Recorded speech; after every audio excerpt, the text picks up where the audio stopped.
Good morning everyone દોસ્તો, 12 સાયન્સનું result અને આ રિઝલ્ટની અંદર આપણી પાસે બે સરસ મજાના વિદ્યાર્થીઓ તૈયાર છે કે જે પોતાનું નામ જણાવશે અને એમણે ખૂબ સરસ પરિણામ લાવ્યા છે.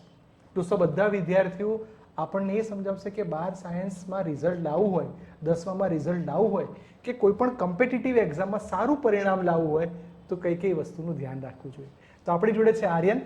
દોસ્ત, તારું નામ અને કેટલા તારા પર્સન્ટાઇલ છે? મારું નામ પટેલ આર્યન છે. મારે બોર્ડમાં 92.06% આવેલા છે. ચલો, તો 92.06 આપણી જોડે આર્યન સરસ મજાનો વિદ્યાર્થી છે.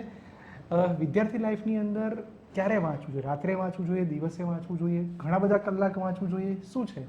દરેક માટે વાંચવાનો ટાઈમ જુદો જુદો હોય છે. અમુક લોકોને સવારે વાંચવું ગમતું હોય, અમુક લોકોને રાતનું વાંચવું ગમતું હોય. બધા માટે પ્રોડક્ટિવ અવર જુદા જુદા હોય યસ, છે. તો બહુ સરસ શબ્દ આપ્યો, પ્રોડક્ટિવ અવર્સ. દેટ મીન્સ એ ટાઈમની અંદર તમારું કોન્સન્ટ્રેશન સૌથી વધારે હોય છે, તો એ ટાઈમમાં તમારે સરસ વાંચવું જોઈએ. દાખલા અને થિયરી વિશે કંઈક માહિતી આપશો? પ્રોડક્ટિવ અવર એટલે કે એની અંદર આપણું કોન્સન્ટ્રેશન બહુ વધારે હોય, તો એમાં આપણે પહેલાં થિયરી વાંચવી જોઈએ, અને જ્યારે આપણને થોડો કંટાળો આળસ જેવું આવતું હોય ત્યારે આપણે દાખલા કરવા જોઈએ. ઓકે, અને રોજનું કામ રોજ કરવું ઓહ જોઈએ. વાવ, બહુ સરસ શબ્દ આપણને આપ્યો, રોજનું કામ રોજ.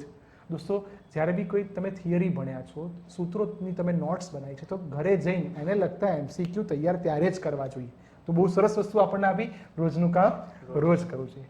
બીજો એક વિદ્યાર્થી આપણી પાસે જોડાયા છે, હેનિલ, જે પોતાનું નામ કહેશે અને એના બી 90+ માર્ક્સ છે. સાંભળીએ. પટેલ એનિસ મનીષભાઈ, પીઆઈ 78 આવ્યા અને 90 માર્ક્સ. 90 માર્ક્સ આવ્યા. ચલો, બહુ સરસ. એ આપણને સમજાવશે કે ભાઈ મોબાઈલ છે, સોશિયલ મીડિયા છે, એની શું ઇફેક્ટ થાય છે આપણા રિઝલ્ટ ઉપર? મોબાઈલ ઓછો વાપરવો જોઈએ, પહેલાં ભણવા ઉપર ધ્યાન આપવું જોઈએ. ઇન્સ્ટા, સ્નેપચેટ એ કશું વાપરવું ના જોઈએ.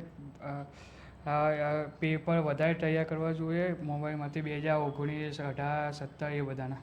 ઓકે, બહુ સરસ બે વાત કીધી કે મોબાઈલની અંદર એટલું સોશિયલ મીડિયા આપણા રૂટીન સાથે જોડાયેલું છે, તો બને તો સોશિયલ મીડિયાને ઓછો યુઝ કરવો જોઈએ અને જૂના વર્ષના પેપરો, that means PYQs, previous year questions ઉપર ભાર મૂકવો જોઈએ. દોસ્તો, તો બે સરસ વિદ્યાર્થીઓ આપણને સરસ માહિતી આપી. Thank you very much.